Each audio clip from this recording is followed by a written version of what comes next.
Well, good evening, everyone.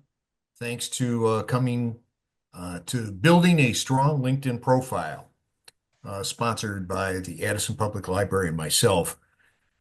So we've got a lot of ground to cover today. We've got about an hour and a half, so I'm going to breeze through a lot of slides, but there's others that we'll dwell on. We'll have a short video uh, that will help illustrate why you need to add skills to your profile. So, just briefly, I've been a volunteer at the McHenry County Workforce Network since 2010, and in the last few years, more of a contractor with them, producing the internet, excuse me, Internet Job Seeker series, and facilitating their Network to Success Job Club.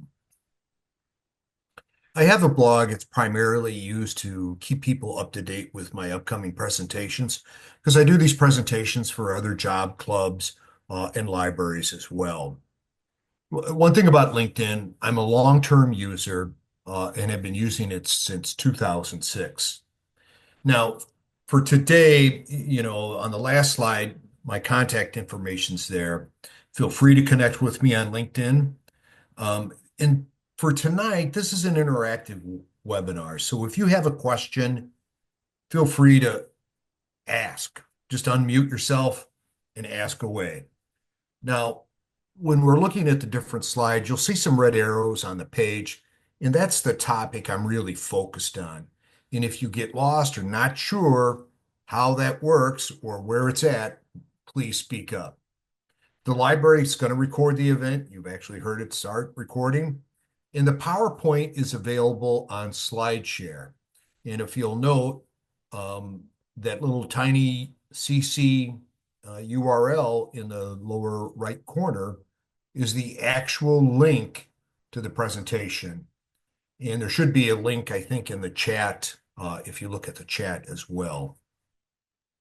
It's the long spelled out version, not the shortened URL. So we're going to keep it pretty simple. The outline is really, why use LinkedIn? You're using it because you think you need to, and it's like, yeah, you really do. We'll talk about some general tips for your profile, but then we'll really kind of delve in for enhancing your profile. And it's not just about all the elements that are available to you, but it's also what you do with it once you've got it going. And then we'll talk a little bit about searching and settings. And because this is only about an hour and a half, I'm just going to touch upon a couple of things with the mobile app. Usually in my workshops, I'll go and talk quite a bit about it, but there's two primary things that you really need to utilize the mobile app for. So there really is a couple of goals for tonight that I really want to drive home. And that's really how to create and post content. You need to have a certain amount of activity that takes place and such. And of course, when you do post content, you want to incorporate a hashtag or maybe the @ symbol. And those are two tools that you can utilize to really broaden your reach. And of course, identifying opportunities to market yourself, as well as the couple of cute things on the LinkedIn mobile app. So a lot of times people compare LinkedIn to Facebook for professionals. And yeah, that is a lot of the content that you would see on Facebook won't appear on LinkedIn. It really is more about people who are working, exchanging ideas and information, learning, connecting with one another, whether it's a company that you're interested in or whether it's an old alumni that you found on LinkedIn. But it's a lot of opportunities there. Now, even though a lot of people think of LinkedIn as a job search website, it's not really. It's more of a networking website. But there is a lot of job search activity that takes place. And these statistics from Hootsuite really kind of demonstrate that it's a popular way to look for a new career. So now, if you look at an introduction card, this is, and if you looked at mine, this is what you would see. You'd see a banner, BAB Consulting. You'll see my smiling face there. And then below my photo is my name and a little shield. That shield means that I've verified my account. I've supplied my driver's license to, I think it's Clear is the provider that verifies. And then next to that little shield is a speaker icon. And that is something I've incorporated through the mobile device. And that is called the name pronunciation tool. And we'll get to that towards the end. Now, the next big section there is starts off with LinkedIn training, career counseling. That is the headline. Most people usually do um, customer service manager at Lodestar Research, which really doesn't do anything. It just says where you're at a certain point in time and what your job title is. But when you list a lot of skills like this, people get a sense of what you can bring to the table. Okay. Then further down at the bottom of the page here, you see follow and message and more, but you don't see a connect button. If you click on the more here, then a drop down appears, and that's where the connect button is. And so if you wanted to connect with me, that's how you would have to do it. A lot of times when you're looking at other profiles, there will be that connect button visible, especially on second level connections. Third level connections, you'll probably just see the more. So keep that in mind. Now, as you look at um, your own profile card, it will be slightly different. So this is how I see my introduction card. And here you can see open to, which means I could be open to work or I could be open to hiring. There's add profile section. There's enhance profile. And of course, right here is a hyperlink to my blog that lists out all the different upcoming presentations. The most important thing here is add profile section. This button right here. When you click on that, it brings up this dialog box. And this is three different areas that you can add content to your profile. Education, position, add services, career break, add skills. Now, the add career break is something that I don't expect most people to use, but you can select about a dozen different topics there. Could be full-time parenting, could be career break, could be bereavement or caregiving. Maybe you have a elderly parents that you're caring for, and so you've dialed back on your career. That's a perfect thing to notate on your profile. Now, the next section is called recommended. And these are the really key areas and such. There's a featured section, license and certifications, projects, very important if you're a project manager, courses. And of course, that means to a lot of people the courses they took in college. And it's like, yeah, I suppose if you're just 5 years out, but if you've been out in the workforce for several years, think about those other courses that your company has paid you to attend or to learn from. Maybe something as like Managing Multiple Priorities by Fred Pryor Seminars, or maybe digital marketing from the American Marketing Association. Any kind of thing where you've gotten education from and stuff. And then the last portion of the recommended section is add recommendations, the proverbial letter of reference. And then the last area here is the additional volunteer experience, publications, patents, honors and awards, and that can be recognition on a personal level or maybe even on a professional level. Test scores, got to be honest. I don't know why that's there. Who wants to publish their test scores? Languages, if you're multi or bilingual. Organizations can be something like American Marketing Association to the Kiwanis or Lions Club. And then the last item here is add causes. And there are different causes that are important to you. And it comes from the drop-down list. There's probably about a little over a dozen items there. And they go from A to V, animal welfare to veteran support. So you can select one or you can select several and have them appear towards the end of your profile. And it'd be one reason why you would be interested in talking with someone. Now, one of the things I always suggest is that you edit your LinkedIn profile URL. And when you're looking at your profile, up here in the upper right is this section, public profile and URL. Now, I've already customized mine because you can see that it's linkedin.com.in Bruce A. Bennett. But if you've never customized it, there will be random computer generated letters and digits after your name. So you want to click on this pencil to edit it. When you click on the pencil, a new screen will open up and you'll have your edit your URL. And basically you want to just click on the pencil and edit it and delete those computer generated digits and save it. Now, we'll have another little example here in a second, but one other thing I want to point out also here is edit visibility. Now, down here you can see that it's turned on. But if you were on this page, you'd scroll down and there's probably about 15 to 20 different individual sections that you could turn on and off.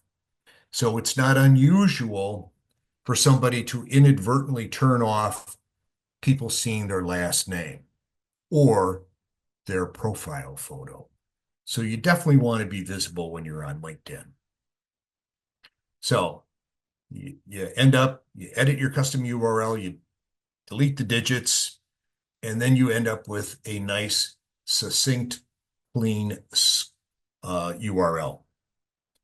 Now, if this URL, you can use it on your resume, you can use it on your cover letter, business card, whether you're working at an place or whether you're even in job search.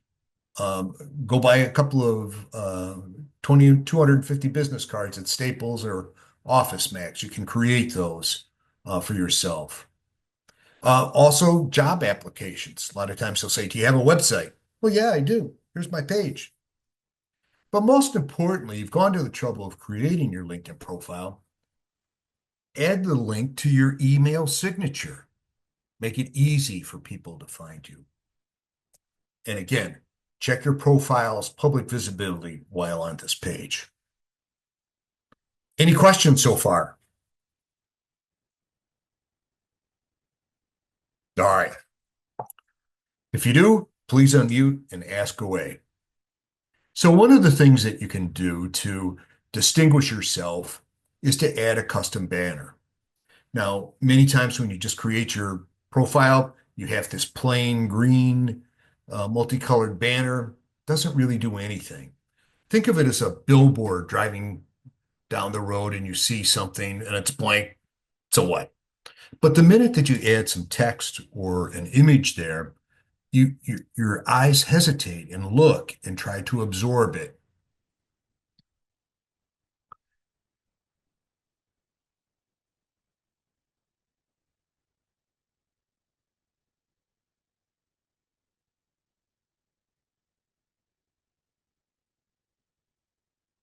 Now, to edit that, you just simply click on the camera.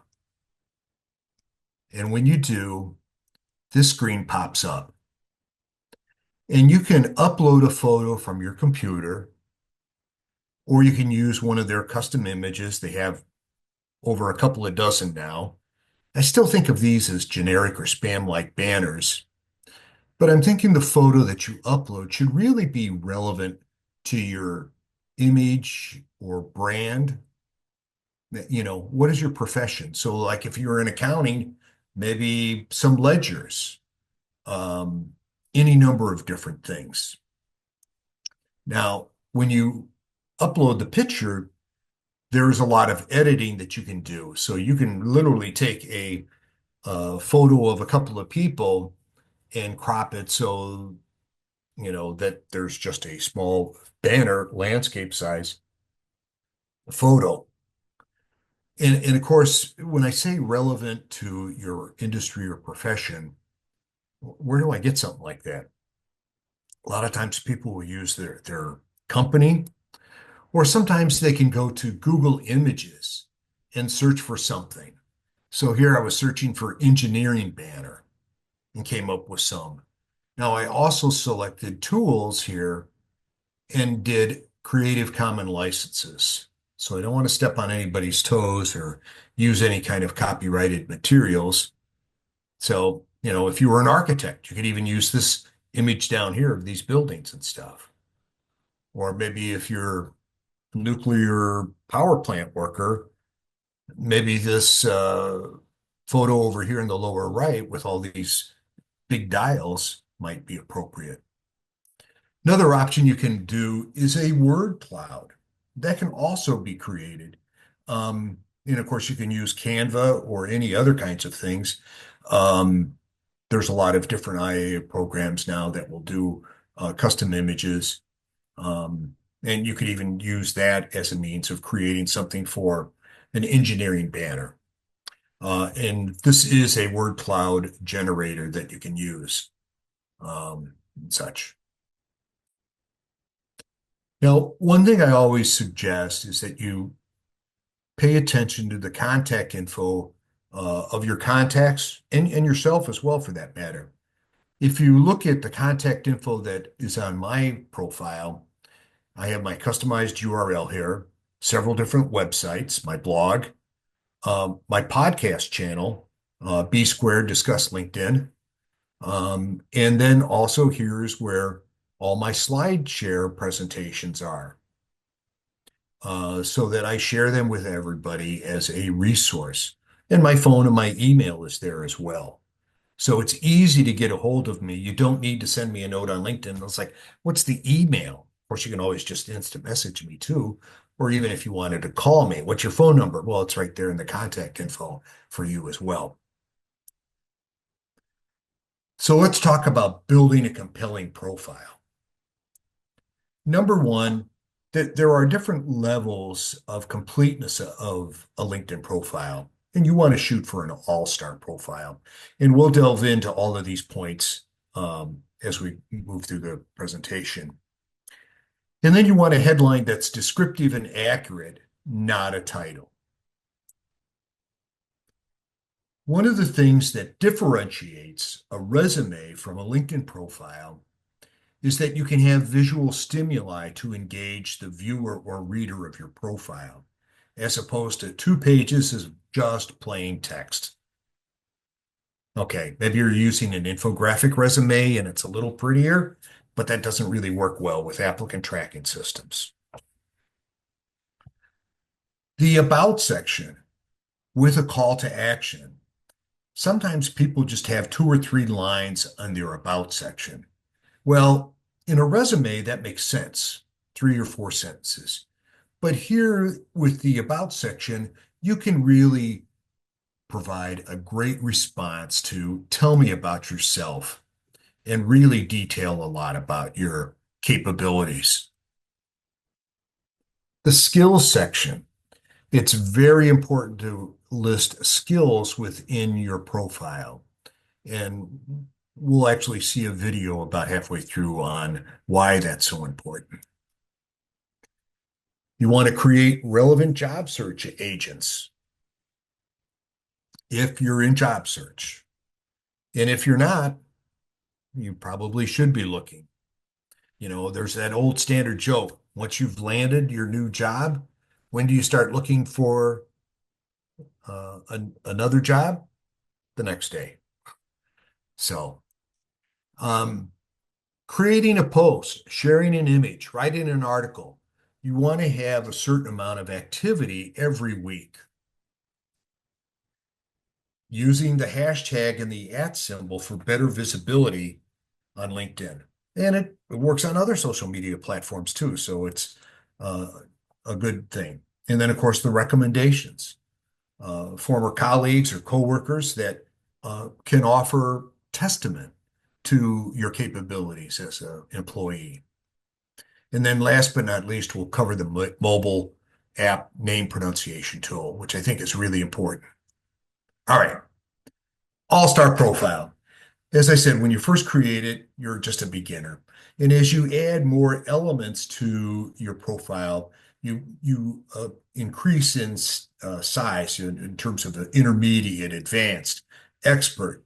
Now, until you get to the all-star level, LinkedIn will always have some kind of little message there for you on your introduction card to reach that next level of completeness on your profile. And here is an article on how to get LinkedIn All-Star status. It tells you what you really need to do. And so there's a lot of steps. I always like to tell people, Rome wasn't built in a day. Your LinkedIn profile isn't going to be either. So it's a living, breathing document, just like your resume. You're always going to be looking at it, tweaking this or tweaking that, and stuff. But once you get to this all-star level, you're pretty much done, except for posting current activity and such. Now, one of the elements that goes into um, all-star profile is having a photo. And here are three of four photos that I've actually used on my profile. And of course, the second one from the right is the one that's current. Um, One of the things you want to keep in mind is a professional appearance. Actually, now that I look at it, I'm wearing that same tie today. Different shirt though, because that's got a collar. This is a button down. Um, but it should be a professional appearance. It should be just a headshot so that people can zoom in and see your smiling face. So you can take almost any photo and crop it to just reveal that kind of size photo. Now, one thing you can do is you can rename the photo before you upload it to LinkedIn.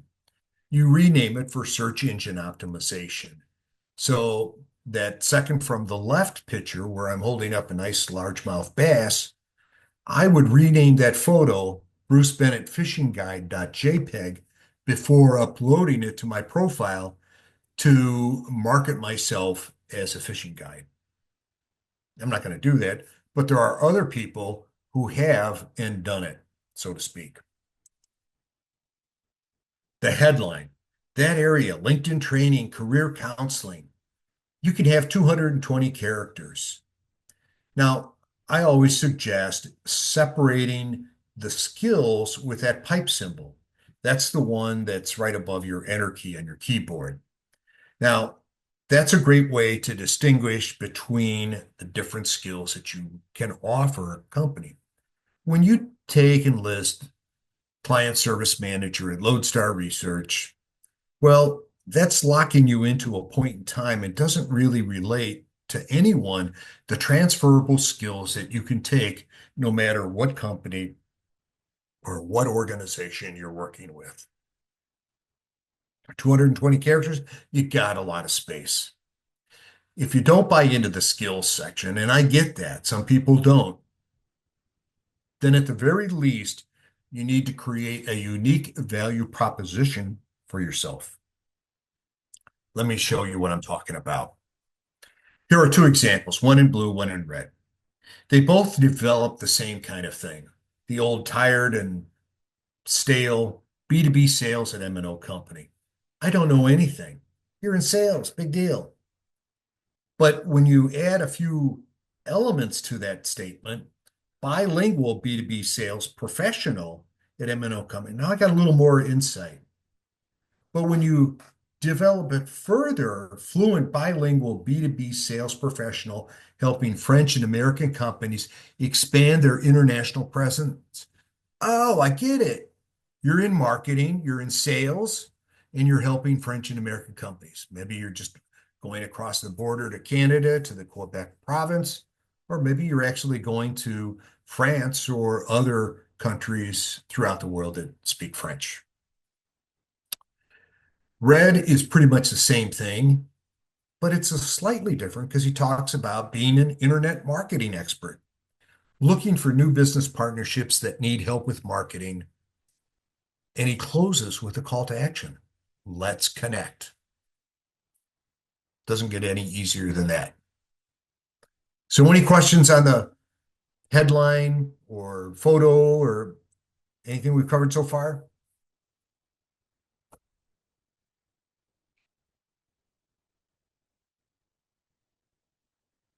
Okay.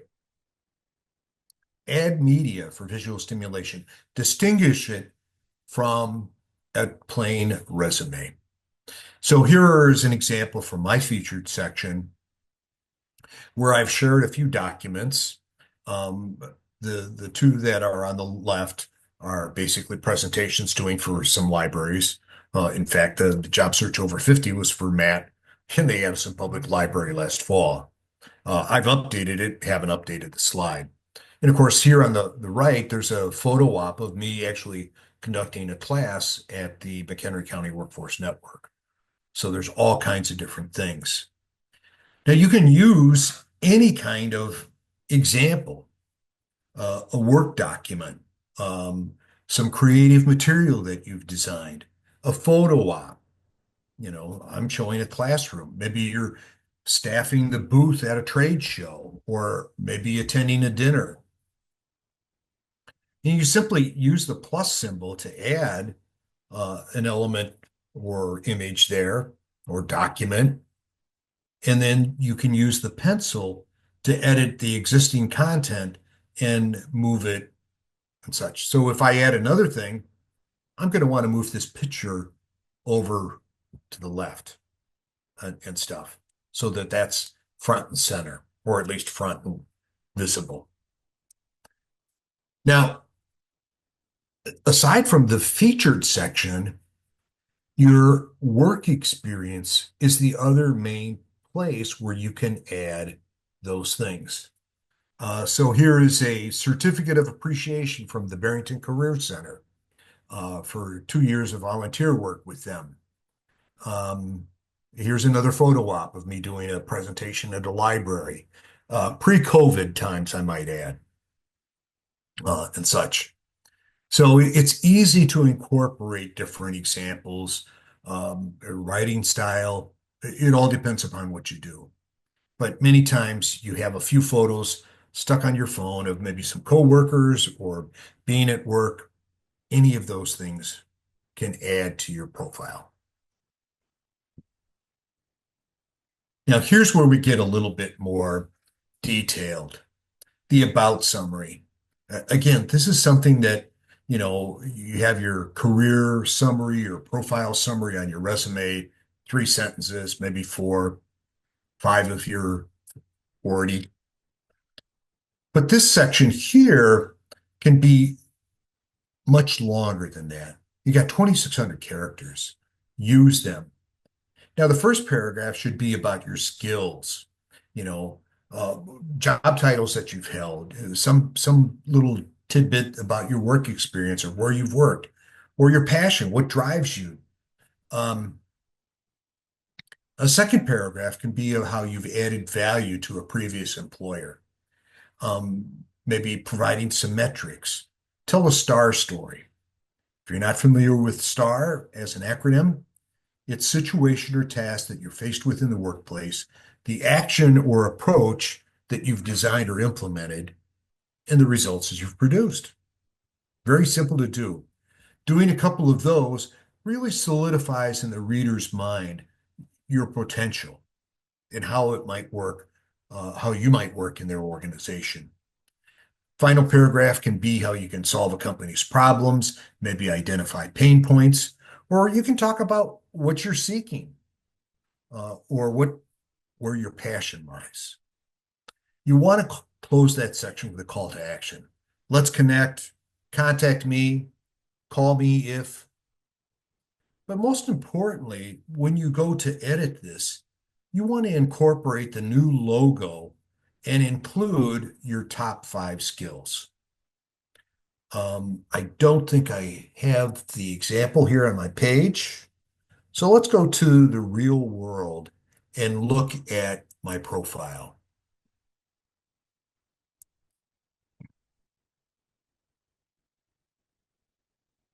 And let's blow this up just a little bit.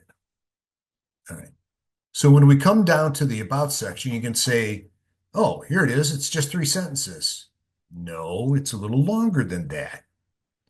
And I break it down into different paragraphs: who I am, how I started, what I do, how I can help you. And then here at the bottom, I've got the call to action. Let's connect. Contact me on LinkedIn or call me. Here's my phone number. And then I've identified these 5 skills and what I want to be found for. Any question? Let me throw something else. Now, if you're in job search and you're doing a lot of applications and stuff, one thing that you can do is you can add your email address to the top of the About section.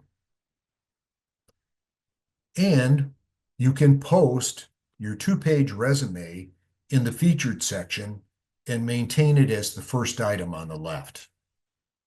Why? It makes it easier for recruiters to contact you. I was never a believer or recommended to add your resume to a LinkedIn profile until I talked with Dennis Curtin last year. I've known Dennis Curtin for well over a dozen years. And I look at him as authority on applicant tracking systems. And one of the things he talked about is in his feedback from recruiters who use LinkedIn is that a lot of times they can't contact you. But when you do that step of posting your resume there, it makes it easier. Now, the other thing you can do to increase your network is join LinkedIn groups.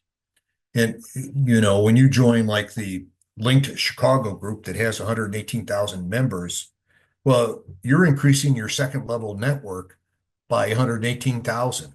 So that's one of the reasons that you kind of join LinkedIn groups as well. Uh, the common LinkedIn setting mistakes causing invisibility, that might be a good article to read. Uh, you know, Earlier in the deck, we talked about your profile visibility. And sometimes people inadvertently have their last name obscured unless you're a first level connection. Although recently I just saw somebody who was a first level connection and I still didn't see their last name. And I'm thinking, how are people going to find you? But that might be a good article to read and then go back and double check your profile settings. Now, I mentioned skills earlier, and there's that skills section, and that's further on down. It comes after your work experience and your education. Now, this area has gone through a lot of changes in the last few years. Used to be you could have 3 skills displayed, um, but now it's only 2 skills.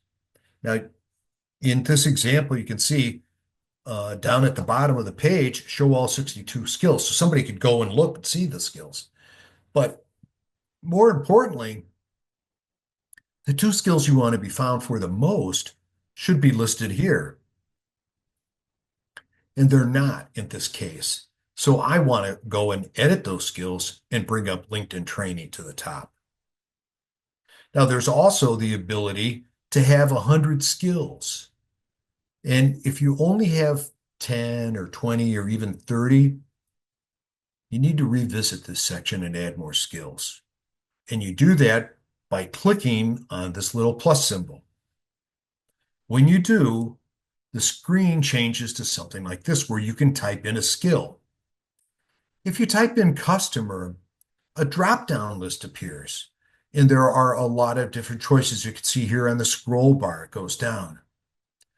Customer service, CRM, satisfaction, retention.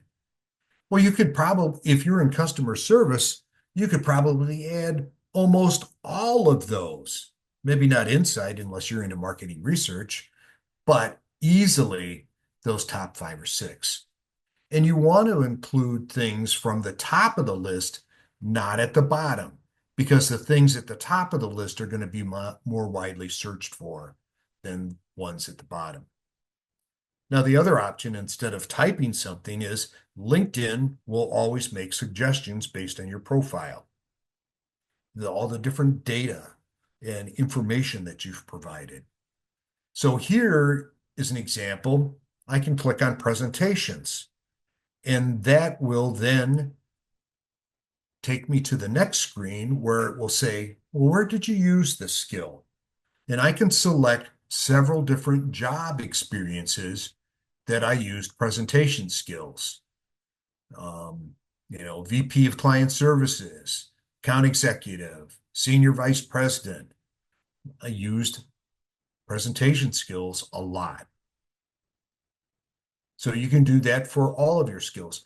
Even those skills that you've put in years ago, you can click on the pencil and go back and edit that and include those in your work experience section then.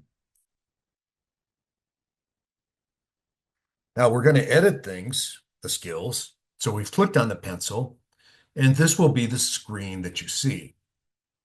So if you wanted to go in, say, to digital marketing here and say, well, I use this skill at XYZ company and ABC company, that's how you would do it. But if you wanted to reorder and say LinkedIn training needs to be on top, which in this example it is, then we're going to click on this and hit reorder. Now, the one thing too I should point out is anytime you see these three dots on your LinkedIn profile or screen, there's additional settings there. And so I click on that to bring up this little dialog box of the reorder and endorsement settings. So let's reorder. Click on reorder, and then this screen will pop up where this little hamburger symbol. To move something to the top or move it to another location, you simply click on it and move it up or down. It's that simple. And again, you want the two main topics you want to be found for displayed on your profile.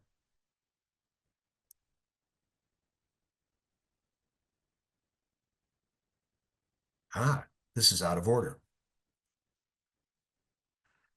Now, you might wonder why I'm talking so much about skills. Here's a video I'm going to play. It's about almost 5 minutes. It's a video that LinkedIn put together to market their talent solutions to recruiters and companies and such. And this kind of basically tells individuals who are going to purchase the talent solutions how they would identify and find talent. So let's give a listen to this. I think it provides some great insight into some of the nuances of your profile. You already know LinkedIn Recruiter is the premier recruiting tool, giving you access to LinkedIn's 400 million members. Well, that tool just got even better. We've added powerful new features that allow you to search faster, uncover hidden talent, and prioritize warm leads so you can spend less time searching and more time hiring great talent. Welcome to the next generation of LinkedIn Recruiter. We'll start by searching from the home page. You can still enter a Boolean string to target your search, but now Recruiter offers two powerful new ways to start your search quickly and effectively. You can search by job title to enjoy a guided search experience that provides relevant suggestions to help you build a search, or you can simply identify the ideal candidate or candidates, and Recruiter will find more people like them. Let's start with the guided experience. I'm looking for a project manager with experience in mobile application development, so I'm going to start by typing project manager into the search bar.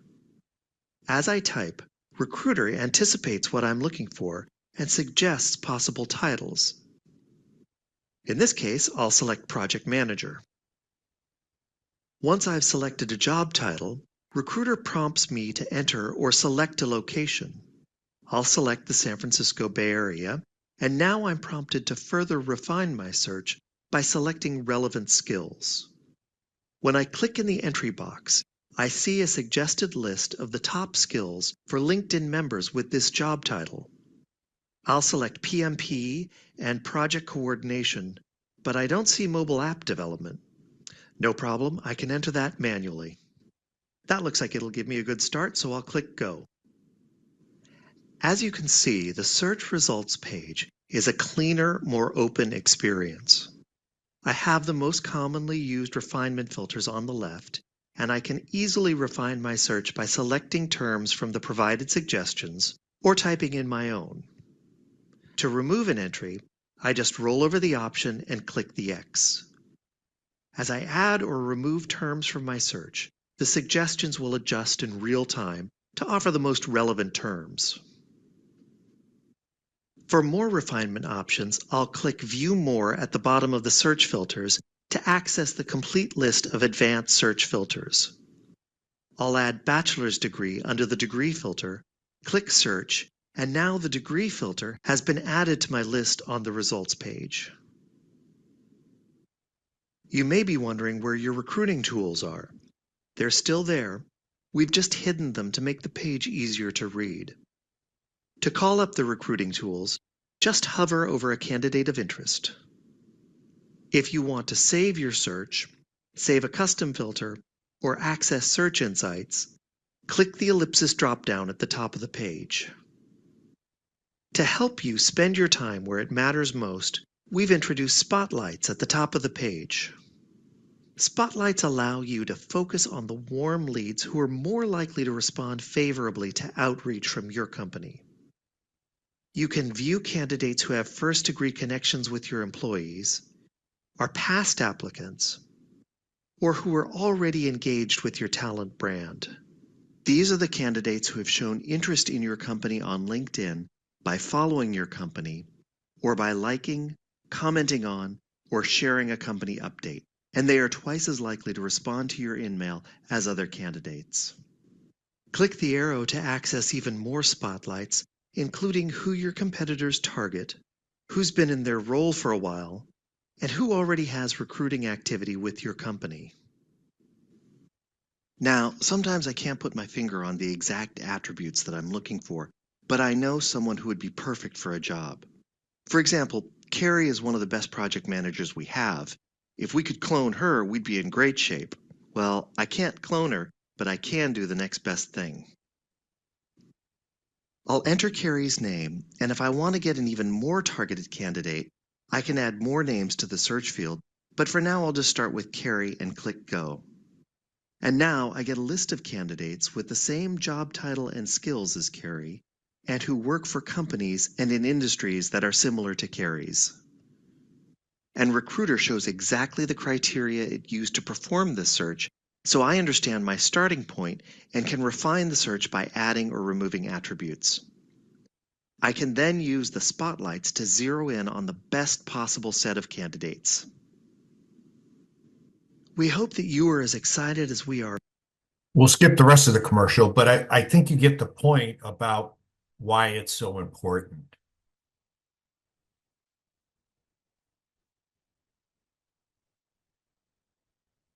Oh, there we go. All right. Any question on skills?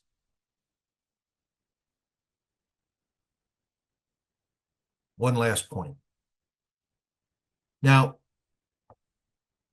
think in terms of this, that if you're in competition with another person and customer satisfactions is one of your key strengths or skills, and you have it listed 10 times on your profile, and the other person that might be under consideration only has it once or twice, you'll end up higher in the search results with that word or term, skill, customer satisfaction, being on the resume 8 more times than the other individual.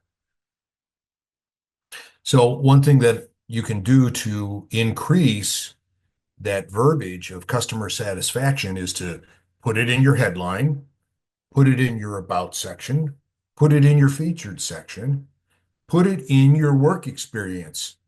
Here's an example from my profile at Synovate, Vice President, parentheses, VP, Marketing Research, Sales, Customer Satisfaction, Training Webinars.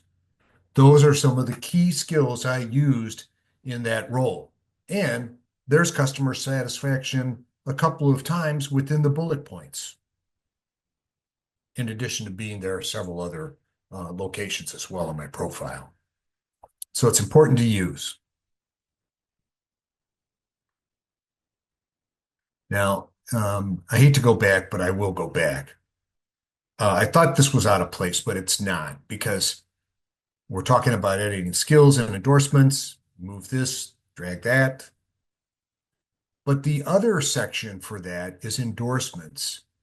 And endorsements do add a certain additional quality to your profile, especially when that individual is recognized as having that skill as well.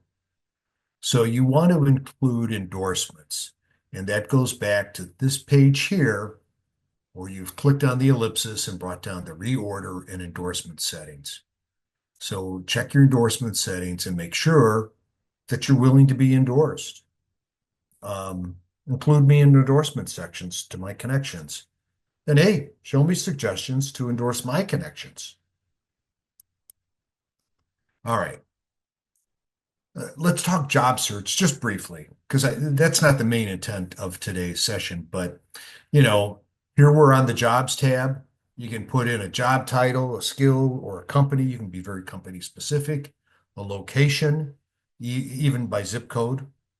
And then once you hit the zip code in here and hit enter, then it's going to bring up different results. So here's an example, project manager, Greater Chicago area. And there were 2,000 results when I captured the screen. That's a lot. But there's a lot of filtering criteria that can be used to limit those results. And of course, one of them I would look at date posted. I'd only want to look at things in the last 24 hours or last week.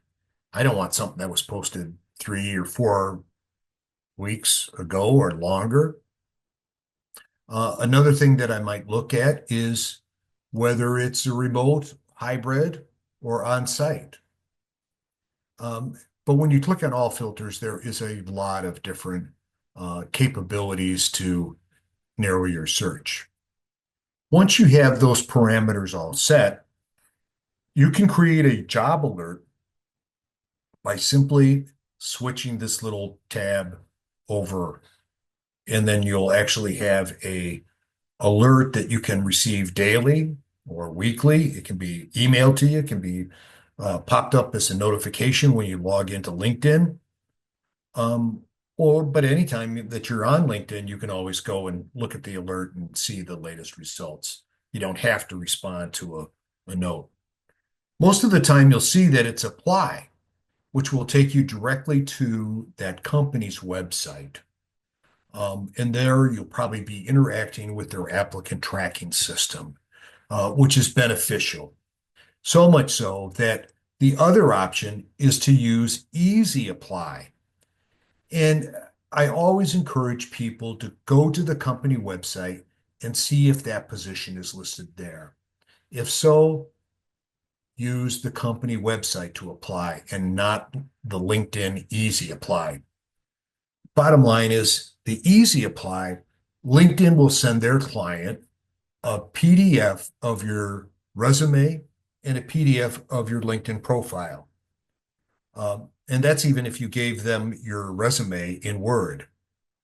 And of course, then you have to rely on their client to load that into their applicant tracking system, and hopefully it works. So that's why you really want to look at the company website and try to apply from there. Any questions? Okay.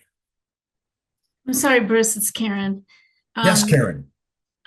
thank you for that. Can you just repeat what you just said about the easy apply and why it's not as favorable? Yes. Um, the easy apply, if you've in my normal presentation that is a little longer, I actually play a video from Paul Cameron who talks about not using the LinkedIn resume and the LinkedIn Easy Apply because it just gives them a PDF.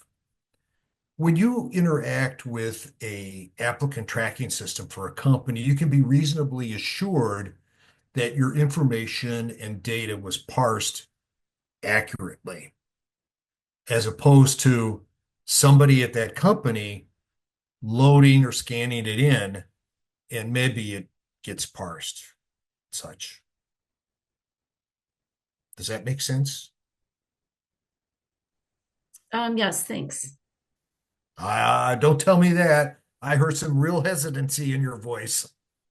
Well, I would assume that these ATS systems are everywhere, whether you apply directly on a company website or easy apply or through even other jobs searching engines as well. Well, think of it this way. And of course, we're getting into a whole different area, but applicant tracking systems are really a function of vendors that sell them to companies, like ADP. They do payroll, right? Right. Well, they also do an applicant tracking system. Taleo, My Workday. So these vendors sell their services to IBM, to Bank of America, to probably even Portillo's at this stage. You know, uh, Bueno Beef, they haven't gotten that big, but who knows? They might be using one. In fact, another example is I don't know if Matt knows, but if Addison Public Library uses an applicant tracking system, but I know that the Arlington Heights Memorial Library uses an applicant tracking system. So it's not just big companies, although about 98% of the Fortune 500 companies use an ATS. Um, So, we do use one, Bruce. We use okay, ADP as our applicant tracking system. there you go. Straight from the horse's mouth. Does that kind of help put it in a little more perspective, Karen? Yes, actually, that was pretty informative. Thank you. Yeah. Just give me a cup of coffee and ask me a question. It's, hold the reins. I'll go off running. Okay, let's roll on then. Unless you had follow up. Oh, Bruce, this is Donna asking a question. I'm currently looking for a job, and I'm wondering when you're applying for jobs, how much do potential hiring managers at a particular company looking at your LinkedIn profile in the decision-making process, whether it's to call you in for an interview or whether it's the actual hire?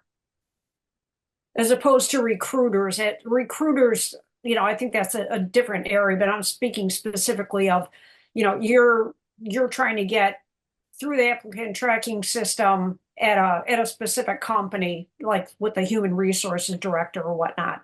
Do they look at LinkedIn during the hiring process? Well, I can't speak specifically to any specific hiring manager, but in my own perspective, I would be looking at LinkedIn to see or evaluate potential candidates. And I think that that's a natural thing to do as a hiring manager is to know as much as you can about a client or candidate before they come in. Um, it's just like sales and business development. Do you go in blindly or do you try and read about the information that the person is doing, what they've done, try to find any kind of common ground or talking points and stuff. So, and ideally, you want them to be looking at you. So conversely, you should be looking at them if you know who they are. Does that Okay. make sense? Yes. Thank you very much. Yeah. I think you can safely assume that anytime you apply to a company and you have your LinkedIn URL on your resume, I think you could probably be putting a lot of money down on a bet that they're going to be looking at your profile. If they're not, I'd wonder about the organization. Okay. That makes sense. Thanks. Yes. So let's talk about activity. You've created a profile, so what? It's just like any other kind of tool that you might use. You might buy the best, uh, God, I can't even think of a good tool as an example. A nice cordless drill, and you use it a couple of times, and then you put it in the toolbox, and you never pull it back out. What good is that tool? So LinkedIn is a tool, and activity is a great way of keeping current and showing that you're engaged. So a lot of times when I'm looking and helping people, I'll look at their profile and I'll look at their activity. Here is a screenshot from some of the activity that I've done. But this is what I would look for on somebody's profile. And here you can see that when I captured this, this was 1 day ago, 5 days ago that I posted something, 2 weeks. So fairly current with doing something. You can post a link to an article. Maybe you're a teacher and there's a new book about a new teaching method that's great. So maybe you post a hyperlink to the book and ask a few questions. Try to engage some other teachers on LinkedIn about that. Or maybe a video. Maybe you're in marketing and there's a great video that AMA, American Marketing Association, put out. Maybe you include that. And of course, in the last year or two, LinkedIn has gone a lot about creating your own video content stuff. Hyperlinks, celebrating a milestone that, hey, I've been here at the work for at the company for 5 years. So anyone can kind of view these things. Um, and down at the bottom here of the screen, you see show all posts. And if you click on that, the most recent post will be displayed and it'll have something like this where um, you can look at posts, comments that I've made, images that I've uploaded, or under more is some reactions or documents and such. But here's an example of where you can see that 7 people have engaged with this post by reacting to it. 2 people have actually reposted it. And then here you can see that there's 184 impressions, which means that it appeared on somebody's screen. Also, here's a hyperlink for view analytics. LinkedIn has a lot of data. I mean, the amount of data it has is just enormous. And when you are active, there's even more data behind it. And so you can look at analytics to get a greater sense of who is looking and such. Now, here's a description of the impressions. An impression show you how many times your contents appeared on the screen. One of the things that's available in the analytics is the number of views. And views are different from the standpoint that people actually clicked on your content to explore it. And on your profile, below your introduction card and such, will be internet analytics. And this is only available to you. And so you can see different areas, post impressions over the last 7 days, profile views over the last 90, how many followers, how many times I've appeared in search appearances. And this can be a good barometer of how active you are and how you're being viewed or searchable and such. And of course, your activity helps boost that as well. In some of the analytics, when you look at view analytics, this is talking about a specific post. There were 207 impressions, so it appeared on 207 people's screens. I can export these. Now, the other thing here you can see is there's top demographics. So this is company size, but there are other categories in here too that you can look at. And when you look at all analytics and tools down here at the bottom of this, then it brings up this kind of screen where there's a lot of different content. You can look at different time periods and impressions versus views. You can have the top performing posts identified. You could go on and on with some of the analytics that are behind the scene, but it's validation when you post stuff that it's reaching the right audience and such. Now, it's as easy to create a post as falling off a log. And you start on the home page and you click on Start a Post, plain and simple. That brings up this dialog box where you have this drop-down arrow, and basically you're selecting who you want to receive the post. Anyone, just your connections, or maybe you want to send it to a LinkedIn group. The problem with that is you can only really select one LinkedIn group at a time. So typically I'll post to everyone and then copy and paste that into different specific LinkedIn groups that I might want to make a statement in. So here's an example of me creating a post. And this is for an upcoming guide to a winning interview. And what I've done here is I've started typing at McHenry County Workforce Network. And when I use the @ symbol, a drop-down list comes up of different things that start with McHenry. So here I want to select and click on McHenry County Workforce. And that's actually going to tag that company or organization. Now, you can always add a hashtag. And I think on the next screen here, I do. I use job interviews, personal development, and careers. Now, I've almost completed this post. It's almost ready to hit the post symbol. But notice how the @ symbol has disappeared here from McHenry County Workforce Network. And in the real post that we'll see on the next slide, it will actually change again. You want to use these hashtags to reach a larger audience. So like job interviews, personal development, careers have millions of followers, literally.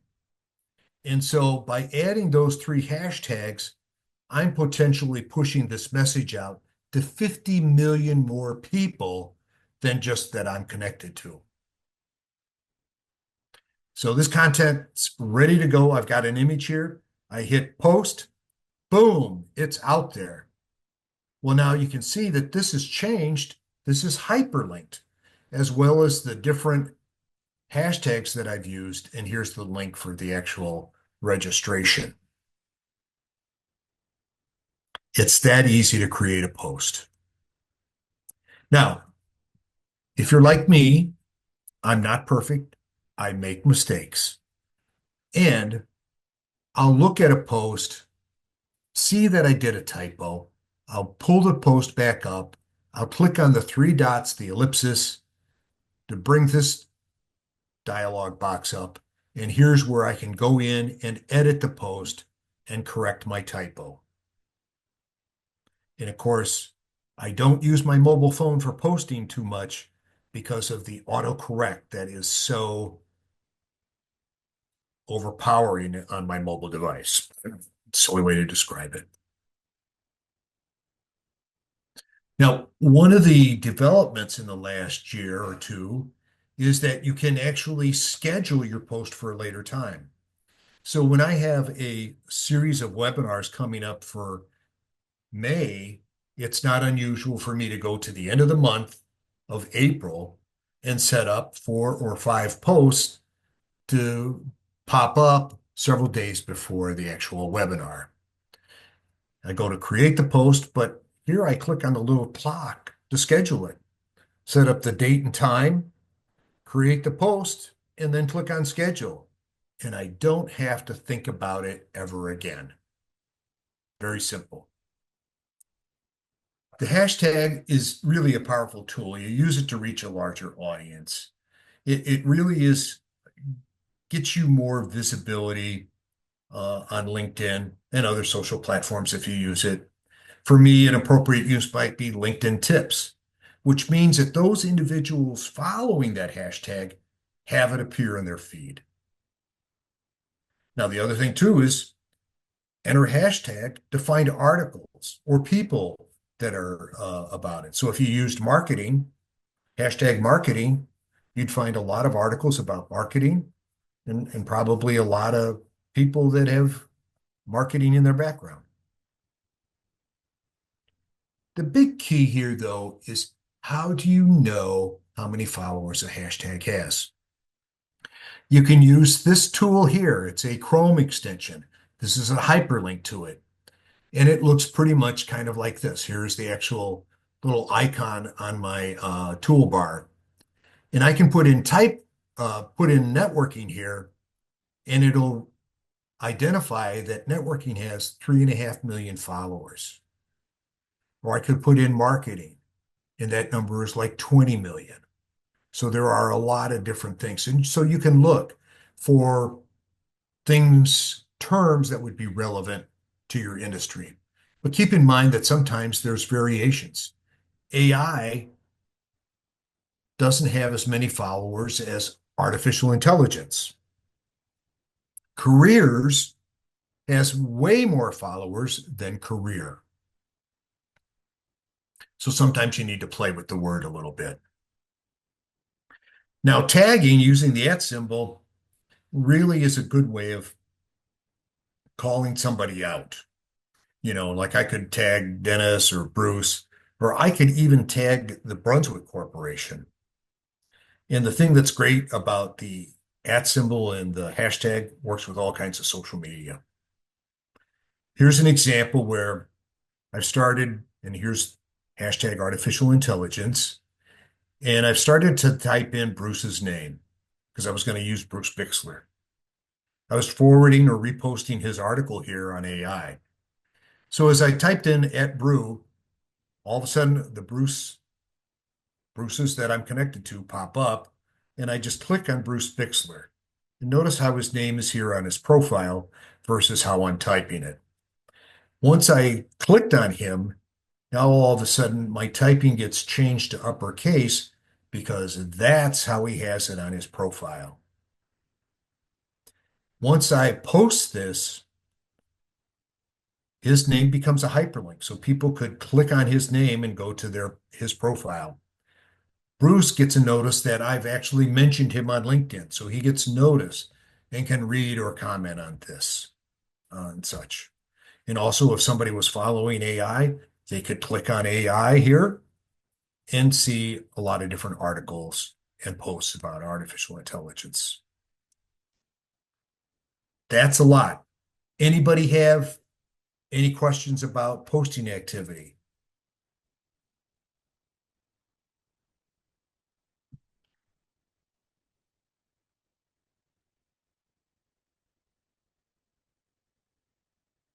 Okay. Now, of course, we always assume everybody knows everything. And having 3 levels of connections on LinkedIn is one I always assume. But just to reiterate that there are 3 levels of connections in LinkedIn. Lauren Milligan and I are first level connections. She and I have actually exchanged notes, and I've connected with her. She's connected with me. So we've actually exchanged that connection. Now, Jeff Wilcox here, he's a second level connection. We actually used to work together at the same company several years ago.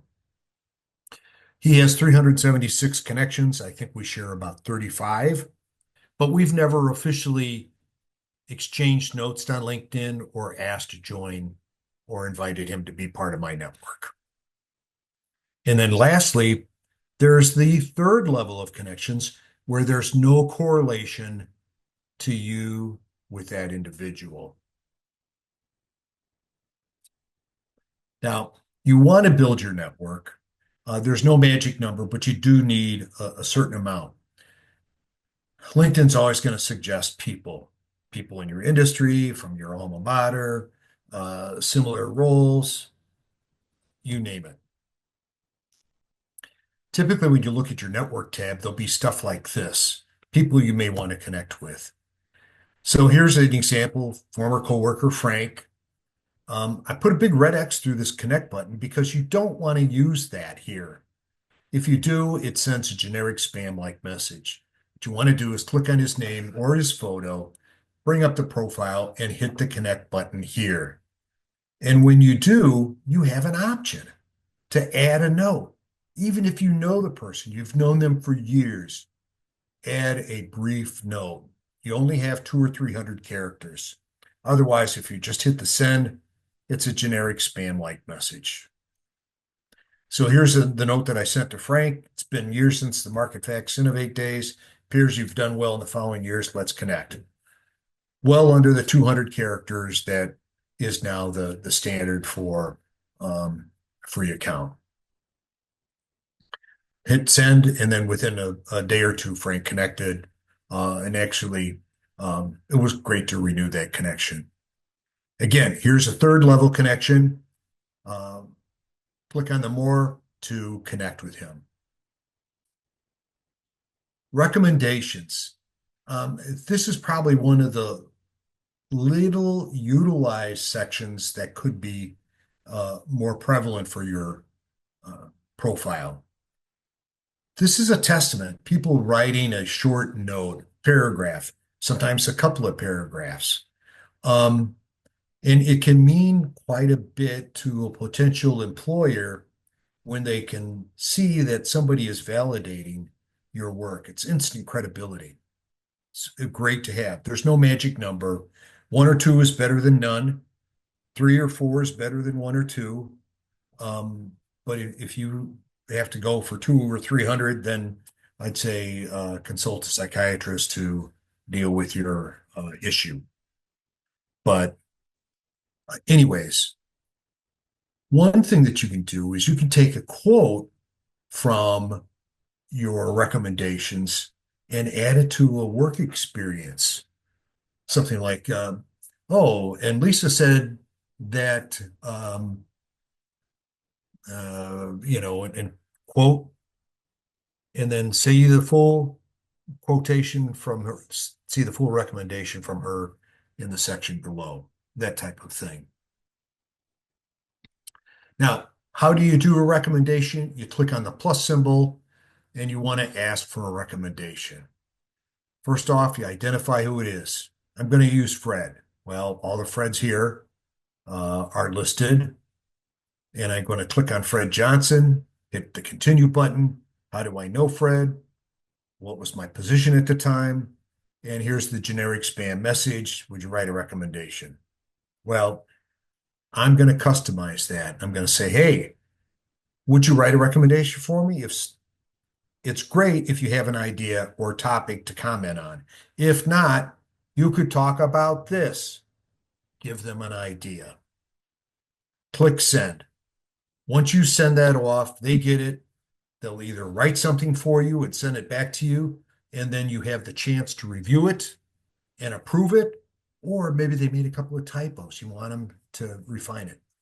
Hit the send button or accept button, and then it's displayed on your profile. Now, in the video we watched, it talked about being engaged with a company. You can follow a company, and ideally that's part of your job search criteria is identifying companies you ideally would like to work for. So as you follow them, and here's Brunswick, which is a good option. Yeah, this is their LinkedIn company page. There's about, there's posts that they do, there's jobs, but it makes it easy to stay in touch. And it also shows the people at Brunswick, the HR staff or the recruiting staff, that I'm following them. I'm interested.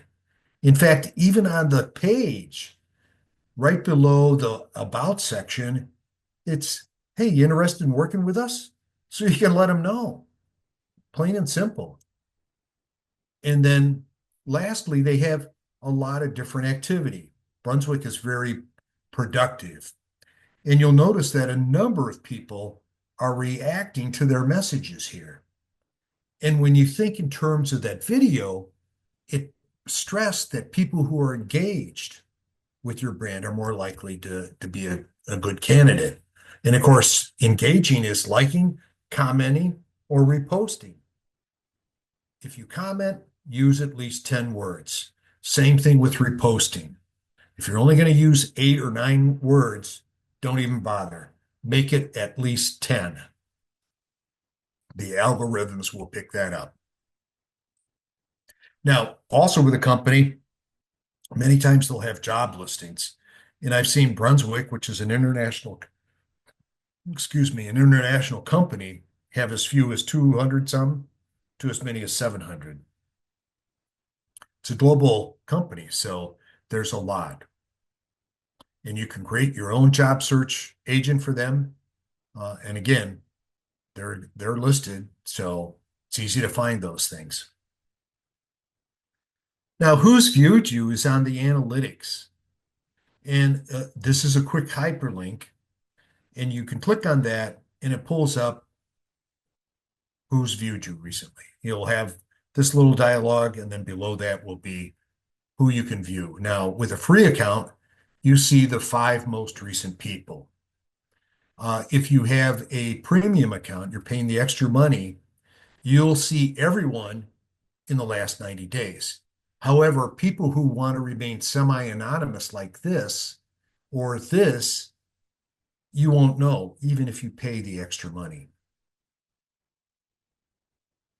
But it's good, especially if you're in job search mode, to see who's looking at you, especially after you have applied to a company. Is maybe somebody from the talent acquisition at the organization looking at you.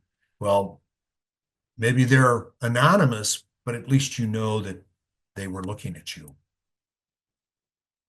Now, LinkedIn searching, there's all kinds of filters here, and it will vary depending upon if you're looking for people or you're looking for jobs. It depends. But just to give you a sense of some of the different searching that's capable, when you click on all filters, here I've searched for people, and it's connections of a connection. So I could actually be searching Matt's connections, locations, a current company, past company. I can look at by industry or language. The bottom line when looking for people is this keywords area down here at the bottom. So you could actually put in recruiter in the company that you're trying to find somebody at here and then show the results. Or you might do a Boolean string and say HR recruiter or OR in capital letters, talent acquisition, and put the company name. That Boolean search is an operator and will pull in those 2 terms from somebody's profile. Settings. You could spend a couple of hours on settings by itself, but there's a couple I want to just kind of talk about. And you get to settings by hovering your mouse over the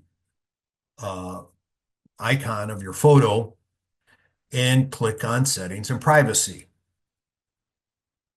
Now, the default landing page is account preferences, but here I've moved on to sign in and security. And here is where you have phone numbers, your email address, where you're signed in at, and 2-step verification. I encourage you to do 2-step verification. Somebody tries to hack your account. They try to pretend to be you. LinkedIn is going to send them a message saying, hey, use this code to log in, and they'll either get that via your mobile device or your email. And so that person will be pretty much stopped because they won't have that message and that code that LinkedIn is sending you. Where you're signed in at, if you've gone to a lot of public Wi-Fi's like Starbucks, the Addison Public Library, or even a McDonald's, you went had a cup of coffee, and you didn't sign out of your LinkedIn account while being active there in that location, you still might be on their network, so to speak. And so you still might be signed in. So that's something you can take a look at occasionally just to make sure that there's not a lot of instances where you're out and about that you're really not out and about anymore. The most important setting in my mind right here is visibility. And here's where you have the profile viewing options. And you really have three options here. One is your name and headline. When you have that selected, you'll get the viewing history of people who look at your profile.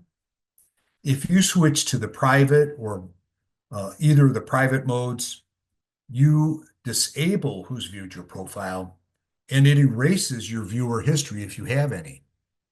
So definitely you want your name and your headline displayed when you're looking.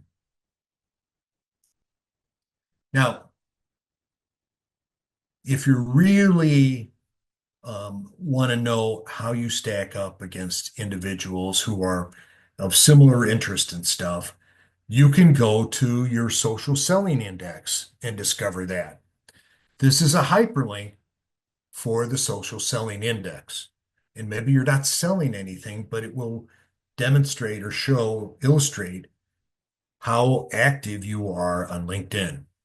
So click on Get Your Score when you get to this page, and it will produce something like this. And you can see that my industry rank, I'm in the top 2%. My network rank is in the top 3%. So my social selling index, I think, is actually now 2%. So I must have done a little bit more posting. But you can see where I stand in relation to other LinkedIn trainers and professionals in that venue. So I'm not top dog, but I'm up there. But this is a good way to measure how effective you are. Now, real quickly, we're going to touch on the LinkedIn mobile app. When it first came out, it was absolute garbage. But once Microsoft took over LinkedIn, they really refined the mobile app and made it a great tool. So much so that they almost started reverse engineering and making the desktop look more like the mobile app. Here are a couple of key things. When you first open up the mobile app, this is the screen you'll be at. You'll be at the home page here. Now, up here at the top is my photo, which is a link to my profile. When you click on that, this page will open up. And this is where you want to actually take and view your profile on your mobile app. So once you click on that, this screen opens up. Unfortunately, I captured my volume level here, but you'll notice that I have the speaker icon. Well, in order to get the speaker icon, if you don't have it, you click on this little pencil here to edit. This screen opens up and it's the name pronunciation tool. And so you click on this to edit and save a 10-second recording. Now, Bruce Bennett's a pretty easy name. Matt Williams is as well. But you've got 10 seconds. It takes 1 or 2 seconds to say Bruce Bennett or Matt Williams. Let's look at the real world and play my speaker icon. I'm Bruce Bennett, and I help people in job search and career transition.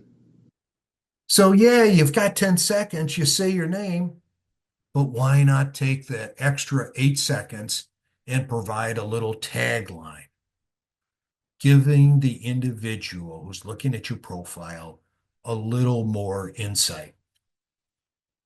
Now, one of the things LinkedIn changed is they used to have a video too, but they took that away, which is kind of a bummer. It was a really good tool. So this is easy to do, and I'd encourage you to add this important element to your profile. Now, one of the things that is kind of neat about the mobile app is there is a QR code for yourself. And if you look at the search bar on your mobile app, you'll see this little icon here. You can see it here in a little bit bigger size. If you click on that, a new screen is displayed, and it's the screen here. And you'll see that there are two sides, My Code and Scan. Well, the scan side opens up your camera so you can scan somebody's QR code. But this is your code, and you can share it via email or Facebook, or you can save it to your phone and incorporate it into your marketing materials.